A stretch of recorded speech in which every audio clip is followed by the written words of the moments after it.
quit my job last week, and now I'm at the beach in an Aston Martin Volante. This is the DB11, it's the V8 twin turbo, and it's the perfect luxury, powerful cruiser, GT car, whatever you'd like to call it, that I was looking for because I need to relax and unwind, and this is exactly the car to do it in. Almost forgot. Now we're ready. While the DB11 is incredibly capable, its value to me is in how it makes you feel.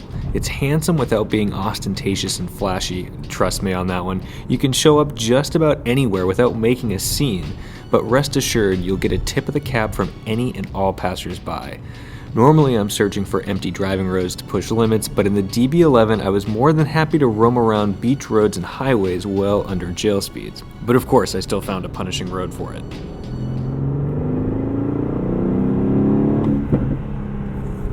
Once tipped into Sport or Sport Plus mode, it firms up and got to work with no fuss. I was most surprised with how easily it put power down to those rear wheels in a way that the Vantage seemed to struggle with.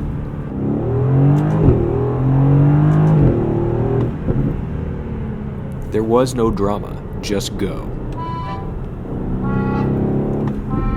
With little else to consume my day, I couldn't stop driving, so that's exactly what I did.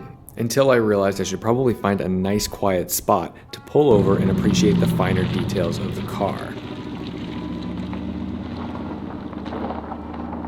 What are the chances I come out to probably one of the most desolate places I can think of, and in the background all I can hear is a massive jackhammer. Hence the voiceover. When you get a chance to step back and look at all of the fine details on the DB11, you realize that every feature has more to it than you thought. You could follow the interior stitching on the leather for days, and until the sunlight hits this paint, you have no idea how much metallic flake is actually in it. In fact, around noon, I thought that the car was filthy because there was so much reflecting off of it. When you stare closely at the headlights, they start to resemble the eye of a fly. And even though the rear end is busy with the hatch, the trunk, the rear quarter panel, the bumper, and the spoiler all congregating together, it somehow all seems to flow. But it's when you see that the tires are designated S007, you realize that the attention to detail at Aston Martin has no boundaries.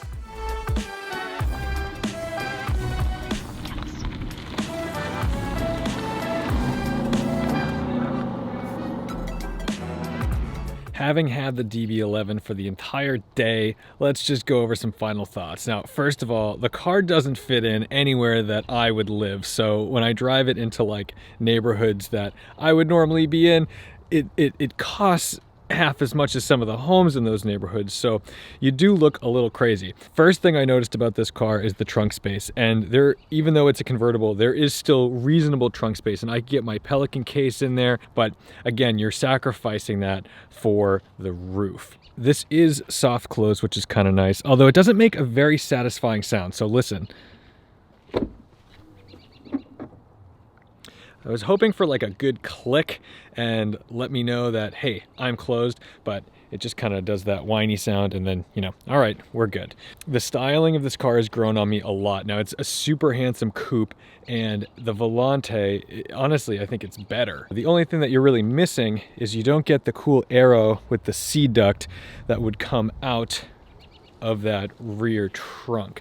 So that's really the big thing you miss, but because this roof has so much insulation, you don't get extra road noise. So there's this huge benefit where you get the joy of having a convertible and you don't get the burden of having all kinds of extra road noise and feel like your car is tinny and made of made of straw. To be honest, I thought I was going to be disappointed with this V8. It's plenty. I wasn't asking for more. I certainly wasn't on the highway thinking, man, if only I had another 100 horsepower.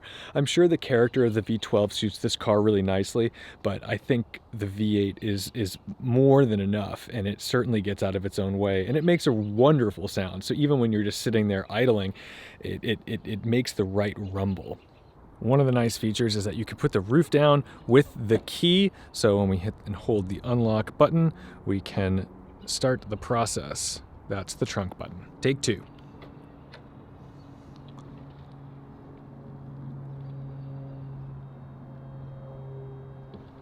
This mechanism is really fun to watch. Definitely impresses everybody on the highway when you're crawling in traffic, because it will operate up to 30 miles per hour. So that means that when you're sitting in traffic, you are able to put it down while you're still moving. The interior of the car is absolutely bonkers, and I think this is what really turns heads, because once you have this roof down, all this red leather is exposed, and literally no one can stop looking at this. This is the big head turner. So my recommendation is that if you were to buy a DB11, don't get a black interior. Go wild. You can go boring on the exterior. I think this looks really handsome in this metallic gray color. But inside, this incredible red oxide leather really pops and stands out, and it transforms the car, because when the roof is up, you don't really notice how extreme it is. And then once you do, boom, there it is. It feels like it's giving you a hug while you're driving it. It's kind of a nice, warm and cheery place to be. Something else I really like about DB11 is that when you go under the hood is this beautiful clamshell. Kind of opens up like a Viper, and it's super wide, so when you are standing in front of the car, you've got this menacing clamshell.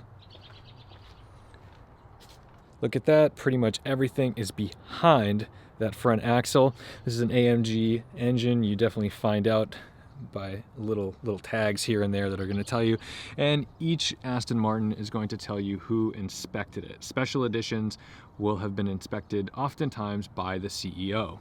We've got all this exposed down here, which is really nice, so you can really get a look at your suspension setup. You can see all this venting, and one of the things that I know Harry Metcalf noticed on this car that he wasn't a big fan of is that if you are to be driving this car in kind of inclement weather, all the mud and dirt will come up over this wheel through these vents and then just coat the side of the car with dirt. So I haven't had that today because I've just been on nice clean B roads. I'd imagine if you were daily driving it, that might get a little bit annoying. And of course, the best party trick of all, when you do close the clamshell, it will self-close. It's a soft touch close, so I don't have to go on both sides. So ready? Isn't that great? I think my favorite line on the car is this trunk line. So you can see from here and here, you get these great flowing lines. Everything on the car just seems like so intentional and carefully crafted to make sure that it looks exactly how the designers wanted it to flow. You can even see inside the taillights all those little striations that matches the wings on the Aston Martin logo. So you can see that. And then if we come over to the logo, you can see all those lines. So that's my day with the Aston Martin DB11 Volante. Thank you so much for watching, liking, commenting, and subscribing. I think I'm gonna hop in and keep driving. Don't forget to respect the drive, and I'll see you in the next one.